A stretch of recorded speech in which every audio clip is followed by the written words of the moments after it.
Hello बच्चों, तो आज हम लोग स्टार्ट करने वाले रसशास्त्र का एक नया टॉपिक, जिसमें हम लोग यंत्र के बारे में पढ़ेंगे। स्वेद स्वेद आदि कर्म निर्मस्तु वर्तिन कंत्रे प्रयत्नता यंत्रते पारदो यस्मात् तस्माद यंत्र इति स्मृतम। तो यंत्र की परिभाषा है। तो यंत्र की परिभाषा क्या?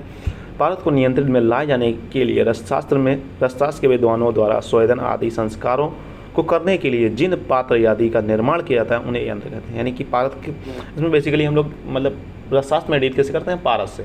तो पारद को नियंत्रित करने के लिए, क्योंकि पारद बहुत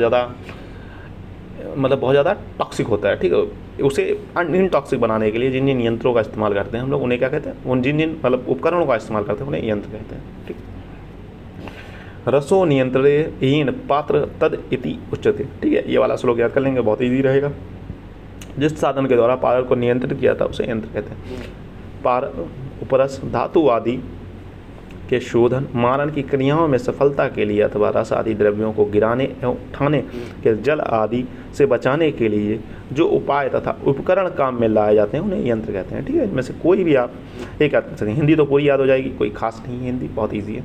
सबसे पहला आपका यंत्र जो इस्तेमाल होता है पालिका यंत्र। पालिका यंत्र के बारे में हम लोग पढ़ेंगे। तो पालिका यंत्र कैसा होता है? ये नीचे डायग्राम है। पालिका यंत्र इस प्रकार का होता है, जैसे गांव में वगैरह में जब दावत वगैरह नहीं होती, सब्जी निकालने के लिए डोलची वगैरह कहते हैं हम लोग, उसी प्रकार का होता है पालिका यंत्र। चषकम वर्तकम लोहो हेमंत्रा गोधर्मम दंडकम इत्र अध्रि पालिका यंत्रम बलिजारणम हेतु है। ठीक है, इस तरीके से याद कर सकते हैं। लोहो का एक चपक यानी प्याला जिसके एक तरफ दंड लगा हुआ हो, जो ऊपर की ओर उठा हुआ हो और जिसका ऊपरी भाग पीछे की तरफ मुड़ा हुआ होता है, तो उसे क्या कहते हैं? पालिका यंत्र। इसका स्वरूप बताया गया, मतलब इसकी जनरल इंट्रोडक्शन बताई गई। इसका उपयोग हम लोग किसमें करते हैं? गंधक जारण के लिए। गंधक को जारण करने के लिए हम लोग इसका इस्तेमाल करते हैं। गंधक को लेंगे, घी को लेंगे, फिर जारण करेंगे इससे। ठीक है, ठीक है, ये हो गया आपका पालिका यंत्र। पालिका यंत्र आपका नया सिलेबस में आया है, तो आपके पेपर में पूछ सकता है, बिल्कुल पूछ सकता है, क्यों नहीं पूछ सकता है।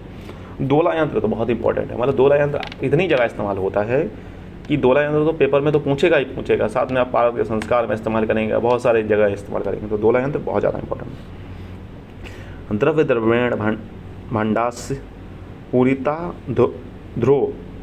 ध्रोकस्य च मुखस्यो घयोत द्वारम द्वयं कृत्वा प्रत्यन्ता त्वयोस्तु निपच्यते छंडम क्षण तन्मध्ये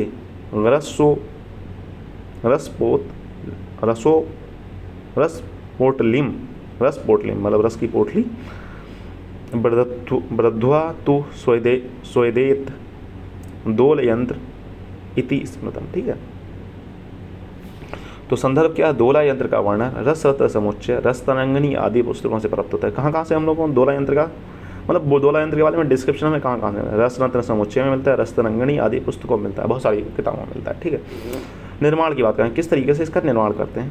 तो सर्वप्रथम एक मिट्टी का भांड यानी मिट्टी का पात्र को लेकर उसके मुख भाग यानी कंठ के सामने 2 छिद्र कर लेते हैं। मुख पहले आपको एक मटका लेना है और मटके का जो ऊपरी भाग होता है, जो ऊपर वाला गोला होता है, उसमें 2 छेद कर लेने हैं और सामने। ठीक है,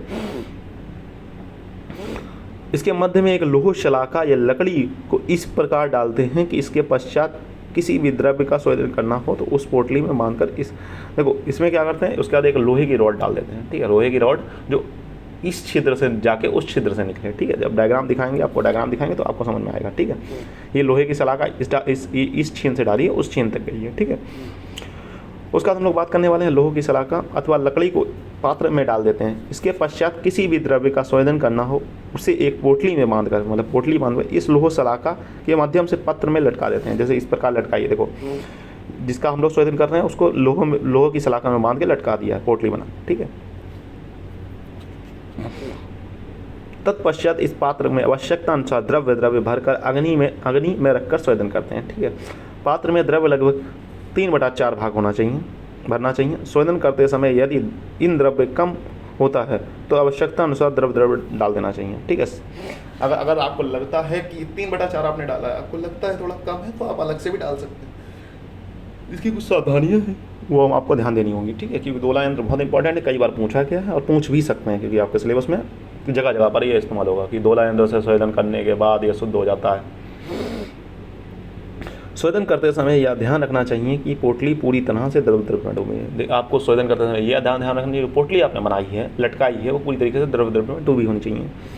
पोटली को पात्र के तल पर स्पर्श नहीं करना चाहिए, यानी इतनी भी नहीं डूबी हो कि पात्र के तल पे, मतलब बीच में लटकानी है आपको, द्रव द्रव्य के बीच में लटकानी है, ठीक है। उसके तल को नहीं छूनी चाहिए, तल को अगर छू गई तो पता हीटिंग ज़्यादा उससे सप्लाई हो जाए, हो सकता है जो कपड़ा आपने पोटली बनाई है वो फट जाए, ठीक है। क्योंकि ऐसा करने पर कपड़े के जलने की संभावना, जिससे कपड़ा में रखा हुआ द्रव पात्र में आ सकता है, मतलब कपड़ा फटेगा तो पूरा आपका जो मटेरियल जो है जिसका आपका स्वेदन कर रहा है वो पूरा जो आपका द्रव्य है उसमें फैल के बह खराब हो जाएगा। इसकी हम लोग पढ़ने वाले हैं कार्यविधि। कार्यविधि कैसी है इसकी? पात्र में रखे द्रव्य को जब गर्म करते हैं तो उसमें उत्पन्न तरंगों के कारण पोटली में दोलन उत्पन्न होता है, जिसके कारण मल शैथिल्य होकर उस द्रव्य का शोधन हो जाता है। यानी इसमें प्रोसेस क्या होती है कार्यविधि? जब हम लोग देखो किसी भी चीज़ लिक्विड को हीट करते हैं, आलू कैसे उबालते हैं? आलू में हम आलू को थोड़ी ना उबालते हैं, मेन बात लिक्विड को उबालते हैं। लिक्विड को उबालने की वजह से क्या होता है? आलू उबल जाता है। ऐसे ही ये दोला यंत्र है, एक तरीके से उसी से आपको रिलेट कर सकते हैं। तो दोला यंत्र में क्या है, वो लटका हुआ है। अब आप लिक्विड को हीट कर रहे हैं, लिक्विड को हीट करने से क्या होगा, उसमें इवोपरेशन होगा। इवोपरेशन होने से क्या, इवोपरेशन होना, ठीक है, उसमें बुलबुले निकलेंगे, तो उनकी वजह से क्या होता है, उसके अंदर जो पोटली में पारद वगैरह रखते हैं, नॉर्मली पारद ही रखते हैं, तो पारद का हम लोग शोधन करते हैं। तो पारद का जो मल शैथिल्य होता है, यानी कि जो मल है पारद का, यानी पारद में जो इम्प्योरिटीज़ हैं वो जाके फूल जाती हैं, ठीक है। फिर बाद में मर्दन करके इसे निकाल देते हैं।